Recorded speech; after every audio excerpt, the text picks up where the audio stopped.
Oke, selamat malam. Saya akan menjelaskan tentang makalah yang kami buat mengenai aturan privasi dalam komunikasi elektronik. Nah, saya menyusunnya dengan teman saya Almiron Saragi. Nama saya Valentino Pandiangan. Nah, adapun latar belakang dari pembuatan makalah ini adalah dikarenakan perkembangan teknologi informasi pada saat ini sangat cepat dan jauh berbeda dengan pada masa awal kehadirannya. Era globalisasi telah menempatkan peranan teknologi ke dalam satu posisi yang sangat strategis, karena dapat menghadirkan dunia tanpa batas, tanpa jarak ruang dan waktu, serta dapat meningkatkan produktivitas secara efisien. Nah, kini sistem informasi dan komunikasi elektronik telah diimplementasikan pada hampir semua sektor kehidupan dalam masyarakat, yang akhirnya mengakibatkan terciptanya suatu pasar baru yang telah mendorong perkembangan sistem ekonomi. Nah, namun dalam hal itu ada semacam hak pribadi di Indonesia dijamin perlindungannya dalam konstitusi. Nah, pada pasal 28G ayat 1 Undang-Undang Dasar 1945 yang menyatakan bahwa setiap orang berhak atas perlindungan diri pribadi, keluarga, kehormatan, martabat dan harta benda yang di bawah kekuasaannya, serta berhak atas rasa aman dan perlindungan dari ancaman ketakutan untuk berbuat atau tidak berbuat sesuatu yang merupakan hak asasi manusia. Nah, namun seperti kita ketahui bahwa ketiadaan undang-undang yang secara khusus menjamin hak atas privasi tersebut, masih banyak perusahaan yang diperjualbelikan data pribadinya tanpa seizin dari si subjek datanya. Nah, maka kami akan membahas mengenai sejarah perlindungan privasi. Privasi dalam bahasa Inggris, privacy adalah kemampuan satu atau sekelompok individu untuk mempertahankan kehidupan dan urusan personalnya dari publik atau mengontrol arus informasi mengenai diri mereka. Nah, pada Undang-Undang Teknologi Informasi pada ayat 9, privasi adalah hak individu untuk mengendalikan penggunaan sistem informasi tentang identitas pribadi baik oleh dirinya ataupun pihak lainnya. Oke, dalam komunikasi elektronik ada beberapa aturan privasi dalam konteks Indonesia.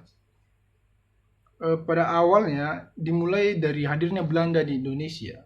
Keputusan Raja Belanda nomor 36 yang dikeluarkan pada 25 Juli 1893 dianggap peraturan tertua mengenai perlindungan hak privasi komunikasi di Indonesia. Undang-undang tentang privasi pada pasal 29 mengenai pelanggaran hak privasi, di mana barang siapa dengan sengaja dan melawan hukum memanfaatkan teknologi informasi untuk mengganggu hak privasi individu dengan cara menyebarkan data pribadi tanpa seizin bersangkutan, dipenjara paling singkat 3 tahun dan paling lama 7 tahun. Undang-Undang Nomor 11 Tahun 2008 tentang Informasi dan Transaksi Elektronik yang dikenal dengan Undang-Undang ITE adalah undang-undang yang selalu bikin heboh karena mengharap sesuatu yang bikin onar dan memiliki resonansi tinggi karena menyentuh ranah digital dan sosial media.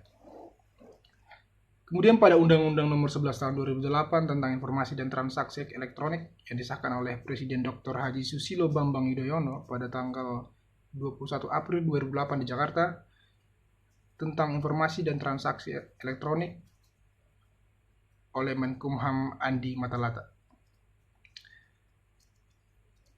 Ada beberapa tindakan pemerintah terhadap pelanggaran privasi.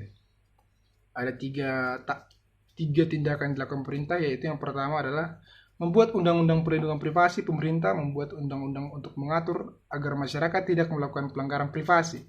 Contohnya pemerintah Indonesia membuat undang-undang ITE yang isinya sudah dijelaskan di atas tadi.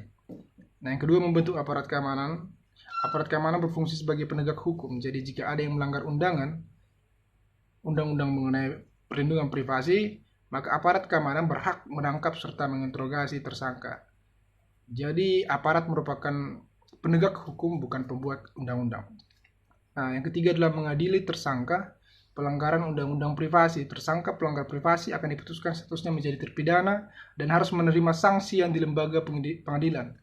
Nah, lembaga pengadilan harus membuktikan secara hukum bahwa tersangka pelanggar privasi memang bersalah dan harus dihukum. Jika tidak terbukti, maka tersangka dapat dibebaskan dan dipulihkan nama baiknya. Oke, terima kasih teman-teman. Itu beberapa aturan undang-undang ITE tentang privasi. Saya Valentino Pandiangan, salam